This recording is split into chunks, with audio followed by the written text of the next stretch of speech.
Hello दोस्तों, स्वागत है आप सभी का इग्नो क्लासेस बाय निशा।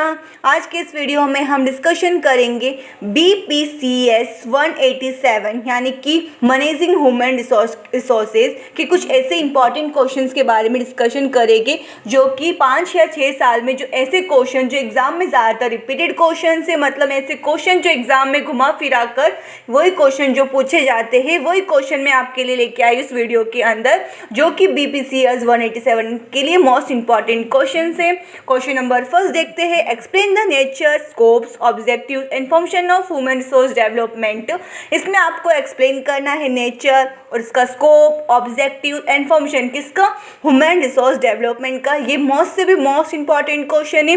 इससे रिलेटेड क्वेश्चन एग्जाम में अक्सर पूछे जाते हैं, तो आपको ये क्वेश्चन नंबर फर्स्ट आपको कंपलसरी मीन्स आपको करके ही जाना है। Question number second, discuss the future significance and benefit of human resource development. जैसे कि मैंने आपको बताया, ह्यूमन रिसोर्स डेवलपमेंट से रिलेटेड जो भी चीज़ है, चाहे वो फीचर्स हो या सिग्निफिकेंस हो, नेचर हो, स्कोप्स हो और ऑब्जेक्टिव्स या फंक्शंस हो, ये मोस्ट इंपॉर्टेंट क्वेश्चन से आपको ये फर्स्ट और सेकंड वाला क्वेश्चन करके जाना है, जिसमें कि आपको इसके फीचर्स के बारे में बताना है, इसके सिग्निफिकेंस या benefits of human resource development के बारे में बताना है। फर्स्ट आपको ह्यूमन रिसोर्स डेवलपमेंट का कॉन्सेप्ट एक्सप्लेन करना है, फिर आपको स्टेप बाय स्टेप को डिस्कस करना है कि उसका फीचर्स क्या है, सिग्निफिकेंस क्या है, वो आपको स्टेप बाय स्टेप बताना है। Question number third, describe sexual harassment in organisation, explain the steps to prevent the sexual harassment and the law against sexual harassment. इसमें आपको डिस्क्राइब करना है कि सेक्सुअल हैरेसमेंट क्या है ऑर्गेनाइजेशन में और क्या क्या इसके स्टेप्स जो प्रिवेंट कर सकते हैं हम सेक्सुअल हैरेसमेंट को, और क्या इसके लॉस जो गवर्नमेंट की तरफ से क्या इसका लॉस मतलब जो कॉन्स्टिट्यूशन में जो लॉस वगैरह मतलब इसके लगाए गए हैं सेक्सुअल हैरेसमेंट के खिलाफ, क्या ऐसे कौन कौन से हैं वो आपको डिस्क्राइब करना है इसके अंदर। Question number fourth, define job analysis, elucidate its uses and the methods for collecting job analysis information। First आपको जॉब एनालिसिस क्या है वो आपको डिफाइन करना है एग्जाम्पल के साथ में, फिर इसके यूजेस बताने हैं, मेथड बताने हैं किसके लिए, कलेक्टिंग करने के लिए, किसको जॉब एनालिसिस इंफॉर्मेशन को कलेक्ट करने के लिए कौन कौन से यूजेस है, मेथड्स है, ये सब आपको बताना है इसके अंदर।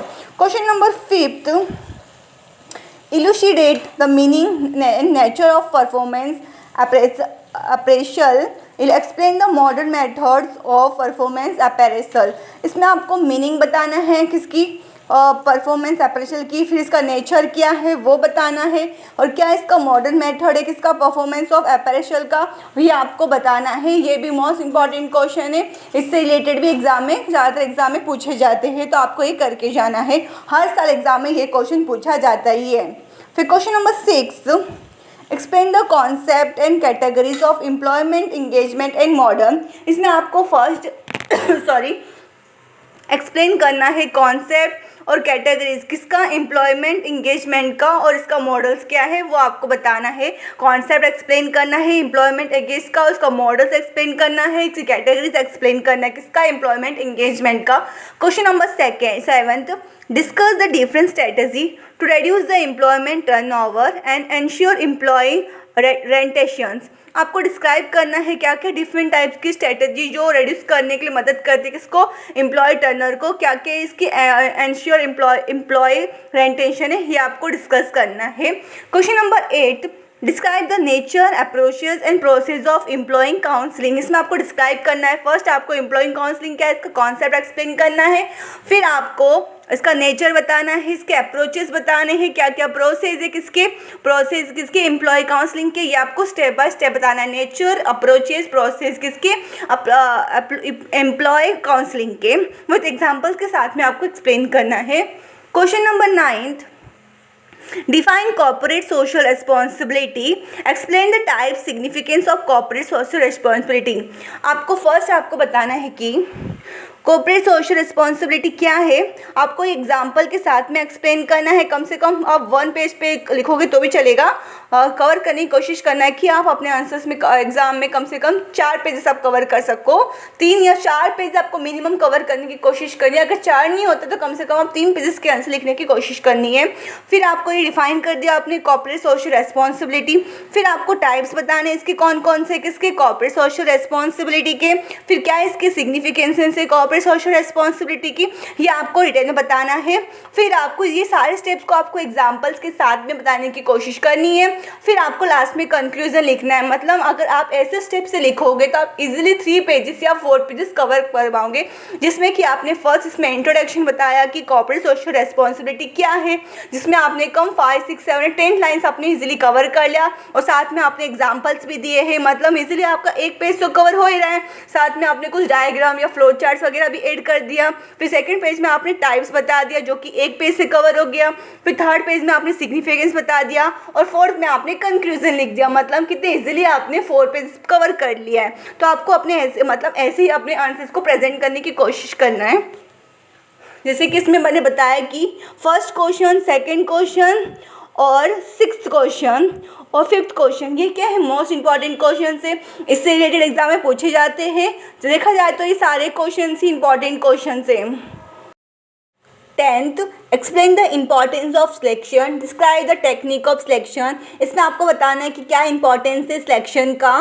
फिर उसके बाद में आपको इसकी क्या क्या टेक्निक है किसकी सिलेक्शन की, वो आपको डिस्क्राइब करना है। फर्स्ट आपको इंट्रोडक्शन में बताना है कि सिलेक्शन क्या है, ओके। फिर इसके बाद में आपको उसके मतलब एग्जाम्पल के साथ में बताना है।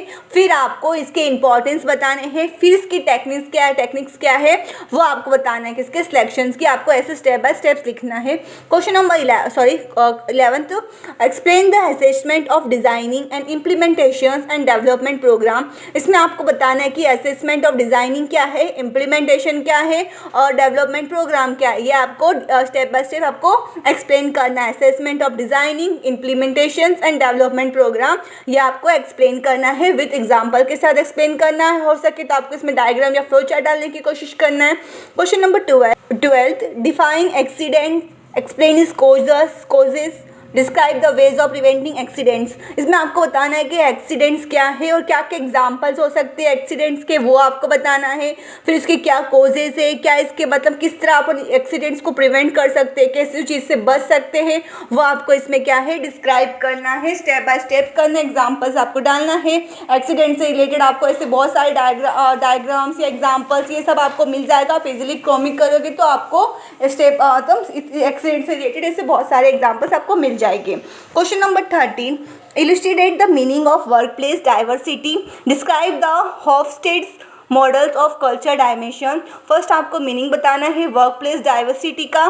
फिर डिस्क्राइब करना आपको हॉफस्टेड्स मॉडल किसका, कल्चर डायमेंशन का, वो आपको एक्सप्लेन करना है, डिस्क्राइब करना है आपको स्टेप बाय स्टेप। ये टोटल 13 क्वेश्चन है, कुछ ज़्यादा क्वेश्चन नहीं है। आपको अपने आप नोट्स बनाने कम से कम 13 क्वेश्चन की, जैसे मैंने आपको नोट्स बताया है कि आपको कम से कम 3 या 4 पेजेस की नोट्स बनाने की कोशिश करना है। उसमें डायग्राम, फ्लो चार्ट्स बनाना है। मतलब आपका नोट्स आपको ऐसे प्रिपेयर करना है 13 क्वेश्चन का। ये 13 ऐसे क्वेश्चन जो एग्जाम के मोस्ट रिपीटेड क्वेश्चन थे, तो आपको कम से कम ही 13 क्वेश्चन आपको करके जाना होगा। अगर आप एग्जाम में पास होना चाहते हो या अच्छे मार्क्स लाना चाहते हो तो आपको 13 क्वेश्चंस करके जाना होगा। एग्जाम को अभी भी टाइम है, अगर आप अभी से प्रिपेयर करोगे तो भी आप इस एग्जाम में पास हो जाओगे, अच्छे मार्क्स लेके आ जाओगे। तो आपको कम से कम ही 13 क्वेश्चंस आपको करके जाना है। अपने आंसर राइटिंग प्रेजेंट पे ध्यान देना है कि कैसे आपको लिखना है, introduction, main body and conclusions आपको मतलब ऐसे प्रेजेंट करने की कोशिश करना है।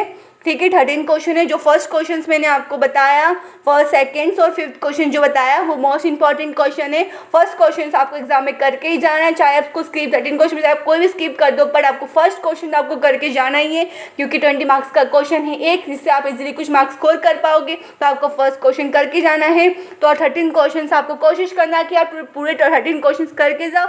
आप इजीली अगर आप चाहते हो कि मैं इससे related important with question answers करवाऊँ तो आप मुझे कॉमेंट करके बताना है।